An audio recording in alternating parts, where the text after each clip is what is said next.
Hello Virgo, Sun, Moon, Rising, Venus, signs, and cross watchers. Ayan. Merry Christmas and a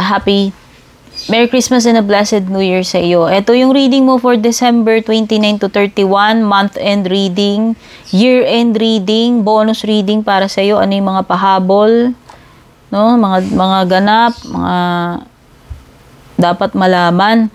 Maraming salamat, Virgo, sa iyong patuloy na pagsubaybay. Gusto kong malaman mo na palagi akong grateful. At malaki ang tulong na naibigay ng mga lahat ng mga nag-subscribe, nag-like, follow, mga nag-share ng aking mga readings, nagko-comment, mga nag-member, nag-subscription, yung mga nagpapadala ng stars, super thanks, and pati na rin yung mga nag-a-avail ng private readings at yung hindi nag-i-skip ng mga ads or commercials sa aking mga videos. Regarding private reading, pakitignan na lang yung nakasulat sa description. Tignan na natin yung main theme or overall energy pagdating dito sa iyong katapusan ng taon, katapusan ng buwan. Ano yung pinaka main theme or highlight? Kuha tayong dalawa rito, ha? Virgo, marriage and love. Definitely. May kinalaman sa romance, sa pag-ibig. O, diba? O, meron ditong matinding bond, pagpasok ng commitment, like engagement or wedding, relationship. Definitely romance. Pumapag-ibig ka, Virgo, yun. O, baka ito yung main theme, baka ang focus netong mga araw na ito, o mga timing na ito, may kinalaman sa mga connections mo. Romantic or not, kasi partnerships, hindi lang naman ito about romantic Pwede rin namang friendship, pwede rin namang business partnership, basta there is partnership, and there is love. May feelings, for sure. Or it could be na, you're just loving it. Kung ano man yung period na ito ng buhay mo, pwedeng in love ka, Kumbaga you are in that state na in love ka dito sa ginagawa mo, in love ka sa nangyayari ngayon sa iyo, or in love ka dito sa connection na ito. Ayan. Basta, it is something that you will love, kung ano man yan. Okay? Or something that is sacred or special para sa iyo, looking forward to, inspiring you. Oops, ano pa yung mapaparating? Wait lang, may tumalon. Una-una, Clover, ang ganda. So, swerte. Good things are coming up, Virgo. Expect mo na yan, Clover. Siswertihin ka, no? And then you have Feather. Someone you know is undependable and insincere. Yun lang. Hindi naman sinabing jowa mo agad-agad, Virgo. Pero meron someone dito na hindi siya maasahan. And at the same time, huwag kang magpapaniwala. Baka drawing lang din sinasabi niya, no? Kasi insincere siya Bulada siguro, drawing. O, ayan, guaranteed success. Hindi lang maswerte. O, ano man to? Pahabol sa'yo. Baka meron kang gagawin. Whatever. Pero, maganda. Successful yung magiging outcome niyan. Resulta, So, ibig sabihin, pabor sa'yo, magagawa mo, makukuha mo yung gusto mo, matutupad mo yan, Sa successful ka yan, ano man yan. Wow! Pera. Paparating sa yung pera or inheritance. Kaya kung ikaw ay tagapagmana, eto na yon. Mananalo ka May winning at saka windfall dito. O baka naman mananalo ka sa raffle or sa... Ayoko naman magsabi loto kasi baka umasa kayo. Pero basta, ibig lang sabihin nito, makakabuenas ka. Makakapaldo ka. Pwede kang makachamba kasi meron ka ring 4-leaf clover. Basta meron something dito na grasya, babagsak sa'yo yan kasi sinwerte ka Or talagang inilaan para sa'yo kasi inheritance, di ba? Pagka inheritance talagang parang okay, party mo yun, nakatakda siya na makuha mo, Yan. Something na ipapasa sa'yo, ayan, di ba? Oy, ang dami mong card ng swerte, dear. Sorry, ano ang ganda nito. Claim mo na to. Meron kang clover, may boat, horseshoe, dalawang cards mo ng maswerte, tsaka yung boat, maswerte yun eh. Ito rin actually, kasi star yan eh. Pag sinabi kasi nating star,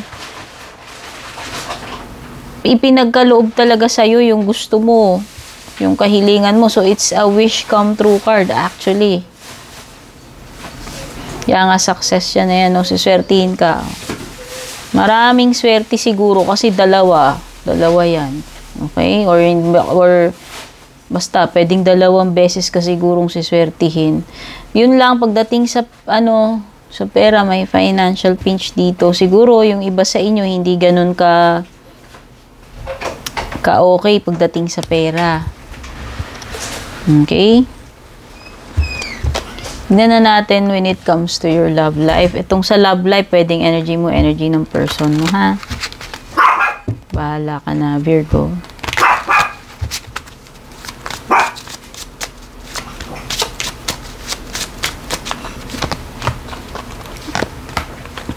Kasunduan oh. May mga usapan ba kayo? Pinangako sa isa't isa?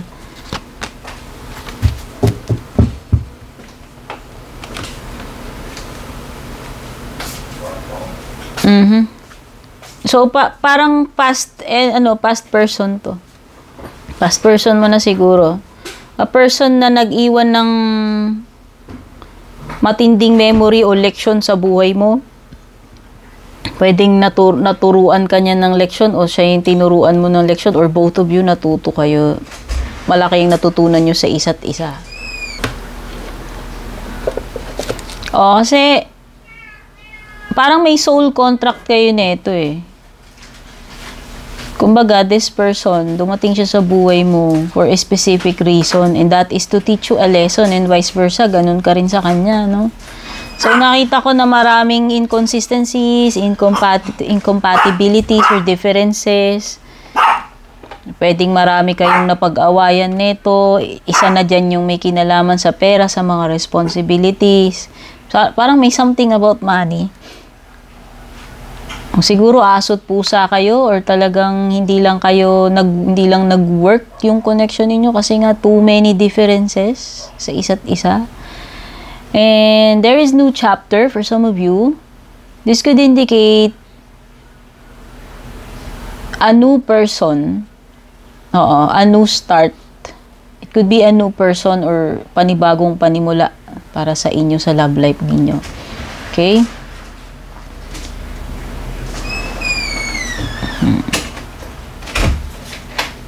Pwedeng namimiss ka niya, pwedeng may nakakamiss sa'yo dito, or pwedeng may namimiss ka, parang nag-i-imagine, pinapantasya, daydreaming about this person, or this person is daydreaming about you. Kaya lang, meron kasing isa dito sa inyo na siya talaga yung pasaway. Siya talaga lagi yung nagme-mess up sa connection ninyo. Pero nandoon yung nandoon yung namimiss, nandoon yung naiisip, naaalala or pinagpapantasyahan ka or mo siya. Ewan ko, no? Kaya lang there is a tendency talaga na ma-mess up yung ninyo, relasyon ninyo dahil lang merong isang pasaway, no? So, tignan pa natin yung ibang energies. Basta kung sino man yan, namimiss mo yan or namimiss ka niya. And hindi siya basta-basta makalimutan. Kasi nga sabi ko nga parang natuto kayo ng leksyon sa isa't isa eh. So, malalim yung naging impact. Yung naiwang scar or lesson na natutunan sa isa't isa. So, sa bottom ng card mo, you have 3 of Cups, which is Cancer energy. Tapos, yung ibang signs dito, pwedeng may Leo, may Libra. No? Oh, so nakikita ko, pwedeng magiging challenging para sa'yo yung mga susunod na araw.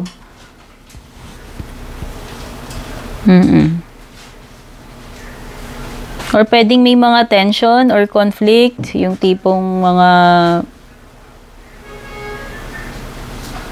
mga tao na sagabal or mga pagkakataon na may mga sagabal, pwedeng hindi naman tao. Pero nakikita ko rin pwedeng ang may mga toxic energy dito na pwede kayong magkaroon ng friction or arguing. Or yung tipong hindi kayo magkasundo about something, no? Kasi nga, merong arguing, may misunderstandings, may mga kontrabidang tao man yan or sitwasyon. Basta, meron ditong ganun. Or pwedeng may magalingan or nakikipag-agawan na energy dito. Pwedeng merong energy ng nag-iinggitan.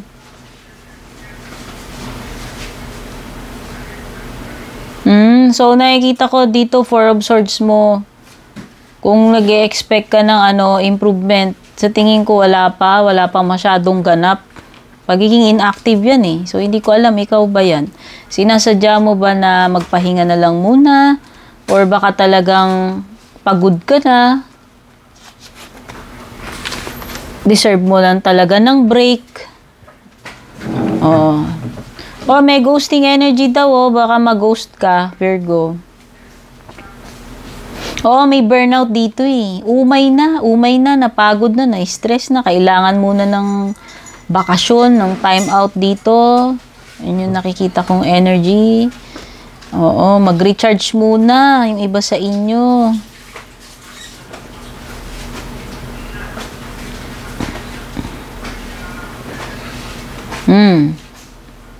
Meron ditong malakas yung energy ng pagiging mainitin ng ulo. Masyadong mainitin ng ulo, masyadong intense na sitwasyon or masyadong intense na mga emotions. Meron ding demanding na situation or tao dito. Ibig sabihin nun, parang matataranta ka dyan kasi parang ang daming masyadong, ano ba tawag dito? It's too demanding. Ibig sabihin, kailangan ng maraming effort, kailangan ng maraming time, I don't know, or mag-invest ka, parang makukompel ka, mapipilitan ka na, mapipersa ka na, na i-engage mo yung sarili mo kasi nga masyadong demanding yung tawag ng sitwasyon or itong person na to kung sino man ito. Nakikita ko rin hindi ka basa-basa magi-give up about something. Nandoon yung buong-buo yung loob mo. Mainit na mainit ka dito sa bagay na to or mainit na mainit siya sa'yo. Pwedeng romantic, pwedeng hindi. No? And with the Three of Cups, wow! So may mga party-party, gathering, bonding, celebrations, family, kasi nga, holidays. Basta, maraming mga, dito, socializing. Marami ring good times, yes. And possible din na magkaroon ng mga reunion sa family man yan or hindi. So, nakikita ko dito is, yung time na celebrate, makapagsama-sama and mag-happy-happy, mag-enjoy. Okay? So, Virgo, yan yung reading mo. Merry Christmas, Blessed New Year sa'yo. Sana makatulong. Take care. God bless. Babush. And kung balak nyo pong mag-book or mag-inquire ng personal readings ko, basahin nyo lamang po itong nakasulat sa screen or yung nakalagay sa description.